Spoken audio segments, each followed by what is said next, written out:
দিনের শুরুটা যদি এই রকম একটা হেলদি ব্রেকফাস্ট দিয়ে হয় তাহলে সারাটা দিন কাজে ভালোই মন লাগে। সকালে ঘুম থেকে উঠতে না উঠতে একটাই চিন্তা, আজকে কি বানাবো। তোমাদের সেই চিন্তা একটু হলেও দূর করতে আজকে নিয়ে চলে এসেছি সুজির একদম হেলদি একটা ব্রেকফাস্টের রেসিপি নিয়ে। বানানো খুবই সহজ আর উপকরণগুলো যৎ সামান্য, যেগুলো আমাদের প্রত্যেকের বাড়িতেই কিন্তু থাকে। নমস্কার, বেঙ্গলি পাকশালার আরো একটা নতুন রেসিপিতে তোমাদের সকলকে স্বাগত। নতুন বন্ধুদের স্বাগত জানিয়ে আর পুরনো বন্ধুদের পাশে থাকার জন্য অসংখ্য ধন্যবাদ জানিয়ে আজকের ভিডিও শুরু করছি। তো সবার প্রথমে কড়াইতে দিয়ে দিচ্ছি 1 চামচ ঘি। তোমরা চাইলে বাটারও দিতে পারো বা সাদা তেলও দিতে পারো, কিন্তু সর্ষের তেলটা একদমই দেবে না। ঘিটা গরম হয়ে গেলে দিয়ে দেবো এখানে 1 চামচ গোটা জিরে। এবার জিরেটা একটুখানি আমরা ভালো করে ভেজে নেব। যখন দেখবে জিরেটা ভালোভাবে ভাজা হয়ে যাবে, কালারটাও একটু চেঞ্জ হয়ে যাবে, তখন এতে আমি অ্যাড করে দিচ্ছি 1/2 চামচ লঙ্কার গুঁড়ো। লঙ্কার গুঁড়ো দেওয়ার পর দিয়ে দেবো এখানে আমার অল টাইম ফেভারিট ধনেপাতা। কিছুটা পরিমাণে কুচনো ধনেপাতা অ্যাড করে দিলাম, আর দিয়ে দিচ্ছি স্বাদ অনুযায়ী লবণ। এবার এই সব কিছুকে একটু ভালো করে নাড়াচাড়া করে নিচ্ছি। গ্যাসের ফ্লেম কিন্তু অবশ্যই লোতেই রাখতে হবে। এরপর আমি দিয়ে দেবো এইরকম একটা বাটির মাপের 2 বাটি পরিমাণে জল। তোমরা যে কোনো বাটি বা কাপ যে কোনো একটা সেট করে নেবে। 2 কাপ জল দিয়ে দিলাম বা 2 বাটি জল দিয়ে দিলাম। আর ওই একই বাটির মাপ করেই আমি দিয়ে দিচ্ছি 1 বাটি সুজি। জল আর সুজির পরিমাপটা কিন্তু এই রকমই রাখতে হবে, যতটা সুজি নেবে তার ডাবল জলটা দিতে হবে। এরপর সাথে সাথে আমরা সুজিটা দিয়ে দেবো। জল কিন্তু ফোটানোর কোনো প্রয়োজন নেই। জল যদি আমরা ফুটিয়ে নিই তাহলে সুজিটা দেওয়ার সময় কিন্তু দলাও বেঁধে যেতে পারে, সেই জন্য ঠান্ডা জলেতেই কিন্তু সুজিটাকে দিয়ে দিতে হবে। এবার সুজি দিয়ে খুব ভালো করে নাড়াচাড়া করতে হবে। খুব ভালোভাবে নাড়তে নাড়তেই দেখবে সুজি পুরো জলটাও টেনে নেবে আর সুজিটা খুব ভালোভাবে সুসিদ্ধও হয়ে যাবে। এর থেকে বেশি গাঢ় আমি আর করব না। সুজিটা দেখো এরকম একটা ডো ফর্মে চলে এসেছে। এখন আমরা সুজিটাকে চাপা দিয়ে রেখে দেবো, কারণ এইভাবে চাপা দিয়ে রাখলে সুজির কুকিং প্রসেসটা কিন্তু চলতেই থাকবে, কারণ সুজিটা এই গরমে গরমে আরও একটু নরমও হবে আর একটু টানটানও হবে। তো চাপা দিয়ে সুজিটাকে সাইড করে রেখে দিলাম। অন্যদিকে এবার আমরা স্টাফিংটা রেডি করে নেব।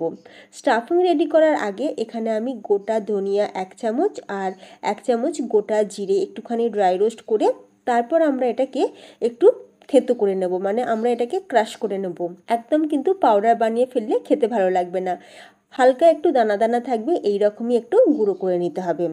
তারপর ওই ফ্রাই প্যানের মধ্যেই দিয়ে দিলাম এখানে সাদা তেল, বড় চামচে 3 চামচ। তেলটা খুব ভালোভাবে গরম হয়ে যেতেই ফোড়নে দিয়ে দিচ্ছি সর্ষে, মানে কালো সর্ষে দিয়ে দিলাম 1/2 চামচ, আর কারি পাতা। কারি পাতা দিলে কিন্তু দারুণ সুন্দর একটা ফ্লেভার আসে। যদি তোমাদের হাতের কাছে কারি পাতা থাকে তাহলে অবশ্যই কিন্তু কারি পাতা ব্যবহার করবে। এরপর যখন ফোড়নটা ভাজা সুন্দর একটা স্মেল ছাড়তে শুরু করবে, দিয়ে দেবো এখানে কুচনো গাজর। আমি এখানে গাজরটাকে একদম সরু সরু করে কেটে নিয়েছি, তোমরা চাইলে কিন্তু গ্রেটারও গ্রেট করে নিয়ে দিতে পারো। গাজরটাকে একটু ফ্রাই করে নেব। গাজরটা যখন একটু সফট হয়ে যাবে তখন দিয়ে দেবো এখানে কেটে রাখা ক্যাপসিকামটাকে আমি একদম ছোটো ছোটো করে কেটেছি, আর সাথে দিয়ে দিয়েছি আমার ফ্রোজেন মটরশুঁটি। এই মটরশুঁটি আমি বাড়িতেই বানিয়েছি। মটরশুঁটি কীভাবে দীর্ঘদিন বা সারা বছর সংরক্ষণ করতে পারো সেই ভিডিও আমার চ্যানেলে দেওয়া আছে। আমার হাতের কাছে এখানে গাজর, মটরশুঁটি, ক্যাপসিকাম ছিল, আমি দিয়েছি। তোমরা চাইলে যে কোনো সবজি দিতে পারো, বা যদি কোনো সবজি নাও থাকে তাহলে শুধু আলু দিয়েও কিন্তু এই স্টাফিংটা বানাতে পারো, তাতে কোনো অসুবিধা নেই। এমনকি বাচ্চারা যদি কোনো সবজি না খেয়ে থাকে তো সেই সবজিও তোমরা এর মধ্যে দিতে পারো, বাচ্চারা তো বুঝতেই পারবে না। এবার এই সবজিগুলো যখন একটু সফট হয়ে যাবে দিয়ে দেবো এখানে স্বাদ অনুযায়ী লবণ। লবণটা আমি একটু কমই দিয়েছি, কারণ আমি এখানে ব্ল্যাক সল্ট বা বিট লবণও ব্যবহার করব। দিয়ে দিলাম 1/2 চামচ হলুদ, 1/2 চামচ লঙ্কার গুঁড়ো, 1/4 টিস্পুন পরিমাণে দিয়ে দিচ্ছি গরম মশলার গুঁড়ো। এবার এই মশলাগুলো দিয়ে সবজির সাথে একটু ভালো করে মিক্স করে নেব। মশলাগুলো কিন্তু খুব বেশি ফ্রাই করবে না, তাহলে পুড়েও যেতে পারে। গ্যাসের ফ্লেমটা লোতে রেখেছি, আর লো ফ্লেমে মশলাগুলো সবজির সাথে একটু ভালো করে মিশিয়ে নিলাম। এরপর যেটা দিয়ে দেবো সেটা হচ্ছে সিদ্ধ আলু। আমি এখানে 3টে মিডিয়াম সাইজের আলু সিদ্ধ করে রেখেছিলাম, আর আলুটাকে আমি এইভাবে হাত দিয়েই ভেঙে দিয়ে দিচ্ছি। আলুটা গ্রেটারে গ্রেট করে দেওয়ার কিন্তু কোনো প্রয়োজন নেই, কারণ এই রকম হাত দিয়ে ভেঙে দিলে আলুর যে টুকরোগুলো খাবার সময় মুখে পড়লে কিন্তু বেশ ভালো লাগবে খেতে। এরপর আলু দিয়ে খুব ভালো করে আমরা সবজির সাথে মিক্স করে নিলাম। এরপর সবার শেষে অ্যাড করে দিচ্ছি সেই ধনে জিরে যেটা আমরা ড্রাই রোস্ট করে গুঁড়ো করে রেখেছিলাম, সেই মশলা দিয়ে দিলাম 2 চামচ পরিমাণে। এবার দিয়ে দেবো ব্ল্যাক সল্ট। তো এই ব্ল্যাক সল্টটা দিলে কিন্তু দারুণ চটপটা একটা টেস্ট আসবে। আর দিয়ে দিচ্ছি আমচুর পাউডার। আমচুর পাউডারের পরিবর্তে তোমরা লেবুর রসও কিন্তু ব্যবহার করতে পারো। আর সবার শেষে অ্যাড করে দিলাম কুচনো ধনেপাতা। এবার সব কিছু দেওয়া হয়ে গেছে, খুব ভালো করে একবার মিক্স করে নিলাম। সম্পূর্ণ নিরামিষ, কিন্তু এই যে আলু স্টাফিংটা আমরা রেডি করলাম, এই স্টাফিংটা সত্যি এতটা টেস্টি হয় যে তোমরা এইভাবে আলু স্টাফিং দিয়ে কিন্তু আলুর পরোটাও বানিয়ে খেতে পারো, বা সম্পূর্ণ নিরামিষ আলুর এই স্টাফিং দিয়ে তোমরা যে কোনো স্ন্যাক্স বানিয়ে খেতে পারবে। খেতে কিন্তু অসম্ভব টেস্টি হয়। আলু স্টাফিংটা রেডি হয়ে গেছে, আমি একটা প্লেটে ঢেলে ঠান্ডা করে নেব। অন্যদিকে দেখো 10 মিনিট পর আমরা এখন সুজির এই যে ডোটা, সেটাকে আমরা অল্প একটুখানি ঘি দিয়ে একটু ভালো করে মেখে নিচ্ছি। ঘিয়ের পরিবর্তে তোমরা সাদা তেল দিয়েও কিন্তু সুজির এই ডোটাকে ভালো করে মেখে নিতে পারো। তো খুব ভালোভাবে মেখে নিলাম, তোমরা দেখতেই পাচ্ছ এটা একটা আটা মাখার মতন একটা ডোতে চলে এসেছে। 2 মিনিট একটু ভালো করে মেখে নিয়েছি, আর যেহেতু আমরা ঘি দিয়ে মেখেছি সেই জন্য হাতে কিন্তু আর লেগেও যায়নি। এরপর আমরা এই সুজির ডোটা থেকে আমরা 3টে বড় বড় এরকম লেচি কেটে নেব। একটু বড় করে কেটে নিলাম লেচিটা। একটা লেচি নিয়ে নিয়েছি, বাকি দুটোকে চাপা দিয়ে রেখে দেবো। এরপর কিচেন স্ল্যাবটা ভালো করে মুছে নিয়ে অল্প সামান্য একটু তেল ব্রাশ করে নিলাম। তারপর ওই যে ডোটা, সেটাকে হাত দিয়ে একটুখানি সেট করে নিলাম। যেহেতু সুজির ডো সেই জন্য সাইডগুলো একটু ফেটে ফেটেও যেতে পারো, তাতে কিন্তু কোনো ভয়ের কারণ নেই। এখন আমরা হালকা হাতে সুজির এই ডোটাকে ভালো করে বেলে নেব। খুব ভালো করে দেখো বেলে নিয়েছি, আর খুব বেশি কিন্তু পাতলা করলে হবে না, একটু মোটা রাখতে হবে। আমি যেমনটা ভিডিওতে দেখাচ্ছি এই রকমই কিন্তু একটু মোটা করেই রাখতে হবে।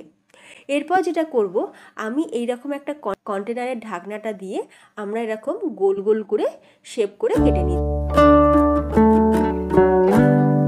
তো তোমরা যে কোনো গ্লাস বা বাটি দিয়েও কিন্তু শেপটা দিয়ে নিতে পারো, বা এরকম গোল গোল কাটিংটা করে নিতে পারো। এখন এক্সট্রা যে আটাটা ছিল সেটাকে এইভাবে একত্রে করে রেখে দিলাম। এটা আমরা নেক্সট যখন বেলবো তখন একসাথে নিয়ে বেলে নেব। আমাদের কিন্তু 3টে স্যান্ডউইচের বেশ রেডি হয়ে গেছে। তো আমি একই রকমভাবে কয়েকটা রেডি করে নিলাম। এরপর যে আলু স্টাফিংটা আমরা বানিয়ে রেখেছিলাম সেটাকে এরকম ছোট ছোট করে টিক্কির আকারে শেপ দিয়ে নিয়ে তারপর বসিয়ে দেবো এই স্যান্ডউইচের ওপরে। ওপর থেকে আরও একটা বসিয়ে দিলাম। তো দেখো ফ্রেন্ডস, একই রকমভাবে আমি 4টে রেডি করে নিয়েছি।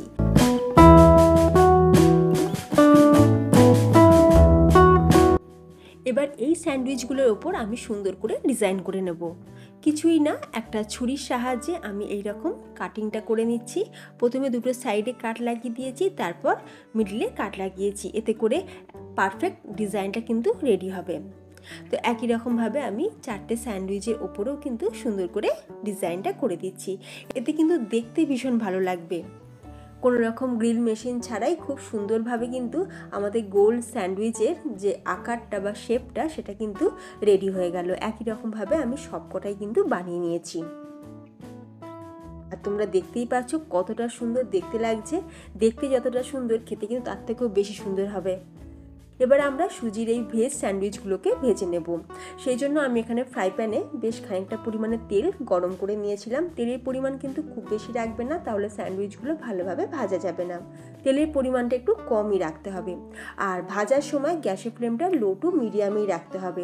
হাই ফ্লেমে ভাজবে না, তাহলে পুড়ে যাবে, ভালোভাবে ভাজাও হবে না। লো টু মিডিয়াম ফ্লেমে আমরা স্যান্ডউইচগুলোকে উল্টে পাল্টে একটু ভালো করে ভেজে নেব। ওপর থেকে এইভাবে গরম তেল একটু দিয়ে দিচ্ছি, যাতে নিচের সাথে সাথে ওপরটাও ভালোভাবে কুকিং হয়ে যায়। একটা সাইড হয়ে যাওয়ার পর আমি এটাকে উল্টে দিলাম। খুব সহজেই কিন্তু এটা উল্টানো যাবে, প্যানে আটকানোর কোনো ভয় নেই। আর একটা স্প্যাচুলা দিয়ে উল্টাতে অসুবিধা হলে তোমরা 2টো স্প্যাচুলাও কিন্তু ব্যবহার করতে পারো। তো তোমরা দেখতেই পেলে কত সহজে ভেজ স্যান্ডউইচ, সেটাও কিন্তু ময়দা ছাড়া একদম হেলদিভাবে সুজির স্যান্ডউইচ আমরা অনায়াসে বাড়িতে বানিয়ে নিতে পারি। বাড়িতে থাকা সামান্য কিছু উপাদান দিয়ে এত সুন্দর হেলদি একটা টিফিন বা ব্রেকফাস্ট রেসিপি বানিয়ে সবাইকে তাক লাগিয়ে দিতে পারো। একই রকমভাবে আমি কয়েকটা স্যান্ডউইচ কিন্তু ভেজে তুলে নিলাম। তো ফ্রেন্ডস, তোমাদের কেমন লাগলো আজকের এই সুজির স্যান্ডউইচের রেসিপি অবশ্যই আমাকে কমেন্টে জানিও। একটু সস বা গ্রিন চাটনির সাথে সার্ভ করতে পারো, খেতে কিন্তু অসম্ভব টেস্টি লাগে। সকালে জলখাবারে কি বানাবে না চিন্তা না করে ঝটপট করে সুজি দিয়ে এইরকম ভেজ স্যান্ডউইচ বানিয়ে খেতে পারো। সকলে কিন্তু খুব পছন্দ হবে, এতটা নরম আর সফট যেটা মুখে দিলেই মিলিয়ে যাবে। আজকের রেসিপিটি ভালো লাগলে লাইক, শেয়ার আর চ্যানেলটা সাবস্ক্রাইব করে নিতে কিন্তু একদমই ভুলো না। যে সকল বন্ধুরা ইউটিউব থেকে ভিডিওটি দেখছো তোমাদের কাছে রিকোয়েস্ট রইল প্লিজ চ্যানেলটি সাবস্ক্রাইব করে পাশে থাকার জন্য, আর ফেসবুক থেকে দেখলে পেজটা ফলো করে পাশে থাকার জন্য। তাহলে ভিডিওটা এখানেই শেষ করলাম, ধন্যবাদ।